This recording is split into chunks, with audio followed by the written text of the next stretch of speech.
Record of Ragnarok, chapter 84. Judul chapter kali ini Hitokiri dan Kamikiri. Penyiar mengatakan 5 kemenangan dan 4 kemenangan. Kubu dewa memimpin lagi kemenangan besar Apollo sang dewa matahari memancarkan keagungan para dewa.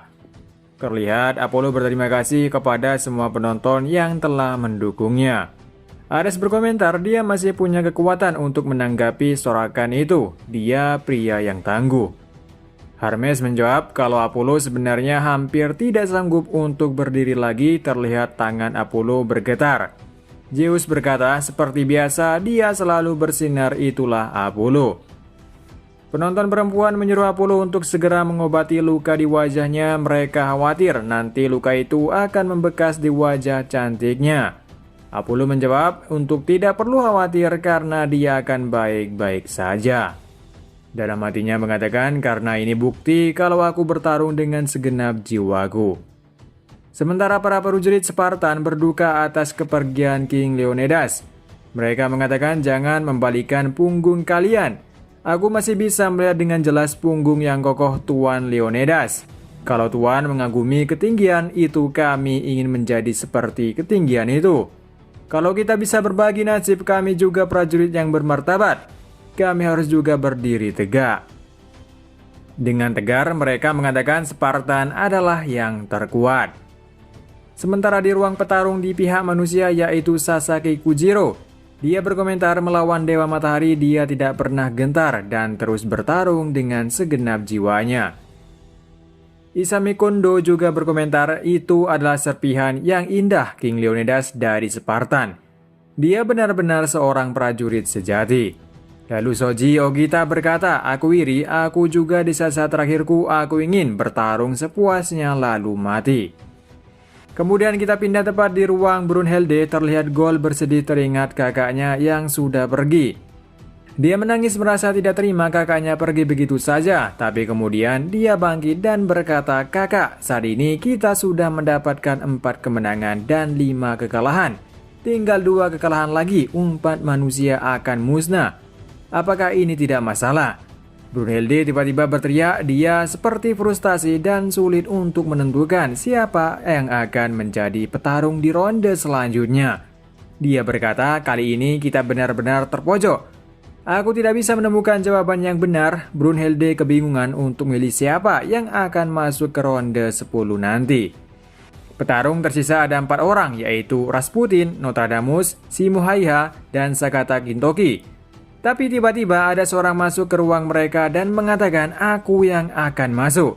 Dia adalah Shoji Ogita. Dia berkata aku tidak akan kalah dari siapapun. Dengan begini Brunhilde menyetujuinya. Dia berkata, baiklah kali ini aku akan mempercayakan kepadamu. Hitokiri terkuat dalam sejarah manusia. Shoji berterima kasih kepadanya. Dia berkata kapten divisi pertama Sensengumi, Shoji Ogita yang akan maju. Sementara di tempat lain di ruang pertemuan dewa, mereka juga mendiskusikan siapa yang akan masuk ke ronde selanjutnya. Lalu Loki bertanya kepada Shiva apakah dia saat ini sudah merasa baik atau masih sakit dan bagaimana dengan tangannya. Shiva menjawab lukaku sudah sembuh, tapi Loki menurutmu siapa yang paling ingin kau lawan?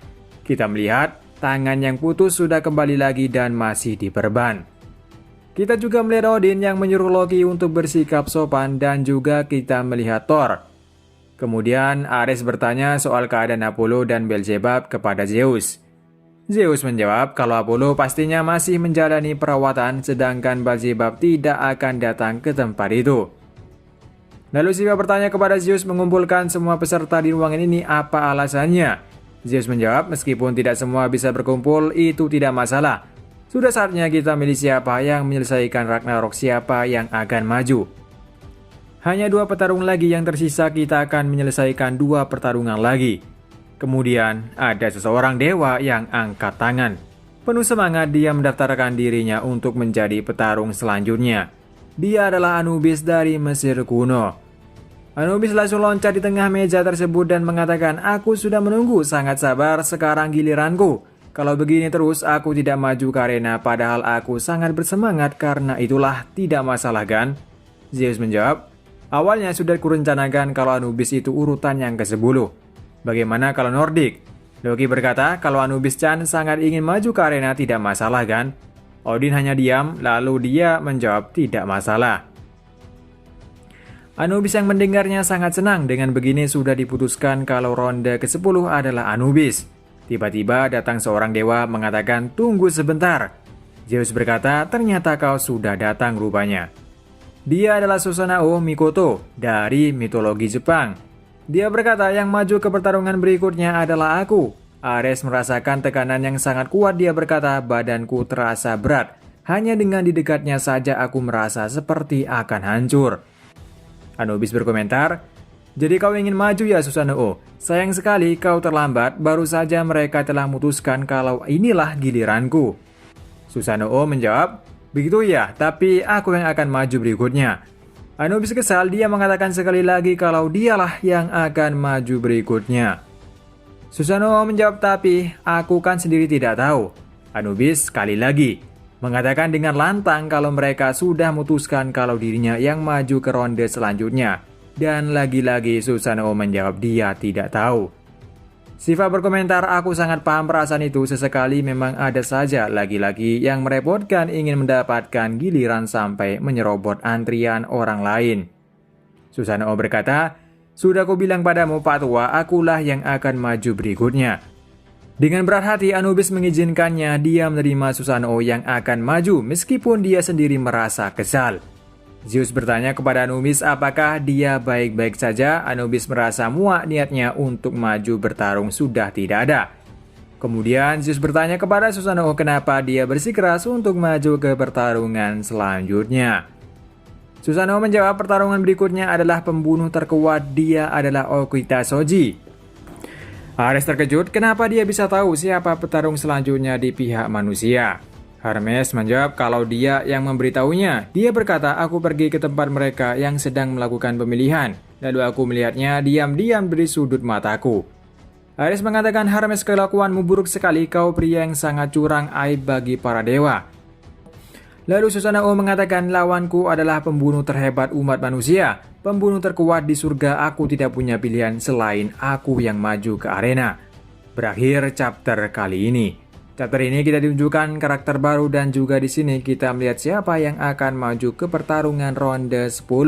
Di pihak manusia ada Okita Soji.